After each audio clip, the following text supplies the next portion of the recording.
Hello అండి, అందరికీ నమస్తే. Welcome to Sharada home making channel. శివకేశవులకి ఎంతో ప్రీతికరమైన మాసం కార్తీక మాసం. కార్తీక మాసం అంటే అందరికీ చాలా ఇష్టం కదండి. మనం ఈ నెల రోజులు దీపాలు వెలిగించి భగవంతుణ్ణి ఆరాధిస్తాం. కార్తీక సోమవారాలు శివుణ్ణి ఆరాధిస్తాము. కార్తీక ఏకాదశి రోజున విష్ణుమూర్తిని ఆరాధిస్తాం కదా. ఈరోజు లక్ష్మీనారాయణని పూజించుకుంటే చాలా మంచిదండి. నేను ఈరోజు నా పూజా మందిరం పక్కనే ఇలాగ కృష్ణయ్యని కూడా ఏర్పాటు చేసుకుని నా కృష్ణయ్యని ఈరోజు తులసి మాలతోని తెల్లని పూలతోని అలంకరణ చేసుకున్నాను. కృష్ణయ్యకి అలంకరణ అంటే చాలా ఇష్టం. నేను అందుకనే ఏ పండగ అయినా సరే నా కృష్ణయ్యని బాగా అలంకరణ చేసుకుంటాను నేను. అలాగే ఈరోజు ఏకాదశి రోజున పిండి దీపాలు వెలిగిస్తారు. పిండి దీపాలు చాలా మంచిదండి. వెంకటేశ్వర స్వామికి పిండి దీపం చాలా ఇష్టమైన దీపం.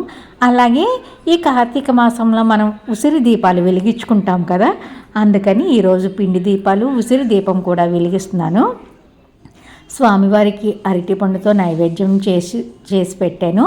అది నేను షార్ట్ వీడియో కూడా పెట్టాను. లెంత్ ఎక్కువైతుందని షార్ట్ వీడియో ప్రసాదం ఎలా చేయాలో పెట్టానండి. అది ఒకసారి చూడండి. చూడకపోతే అలా ట్రై చేయండి. చాలా సింపుల్గా అయిపోయింది ప్రసాదం.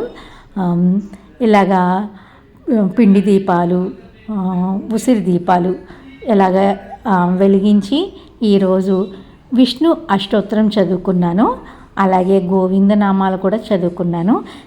వస్తే విష్ణు సహస్రనామం చదివితే చాలా మంచిదండి. అది నాకు విష్ణు సహస్రనామం చదవడం రాదు, అందుకనే ఫోన్లో పెట్టుకుని వింటాను నేను ఎప్పుడూ కూడా. నేను ఇలా చేసుకున్నానండి. నాకు తోచిన విధంగా ఇలా చేసుకుంటాను నేను. తెల్లవారుజామున అయితే చేయలేను పూజలు కార్తీక మాసంలో. నేను కాస్త మా హస్బెండ్ బాబు వెళ్ళిన తర్వాత మాత్రమే చేసుకుంటాను. తెల్లవారుజామున లెగిసి నేను చేయలేనండి. 3ంటికి లెగిస్తారు చాలామంది. ఆ టైంకి లెగిస్తే నాకు పడదు. నాకు ఆస్మా ఉంది, అందుకని నేను తెల్లవారుజామున చెయ్యట్లేదు. ఇలాగా పిల్లలు బాబు అమ్మవారు వెళ్ళిన తర్వాత మాత్రమే ఇలా చేసుకుంటాను నేను. సాయంత్రం మళ్ళీ దీపాలు వెలిగిస్తాను. 2 పూటలా కూడా కార్తీక మాసంలో చేస్తాను. సాయంత్రం గడప దగ్గర దీపాలు వెలిగిస్తాను. తులసి దగ్గర మనం ఎలాగో వెలిగించుకుంటాం కదా, నేను ఇలా చేసుకుంటానండి కార్తీక మాసం. ఈ వీడియో కనుక మీకు నచ్చినట్లయితే లైక్ చేయండి, షేర్ చేయండి, సబ్స్క్రైబ్ చేసుకోండి. మళ్ళీ మరొక వీడియోలో కలుద్దాం. అంతవరకు బై బై ఫ్రెండ్స్.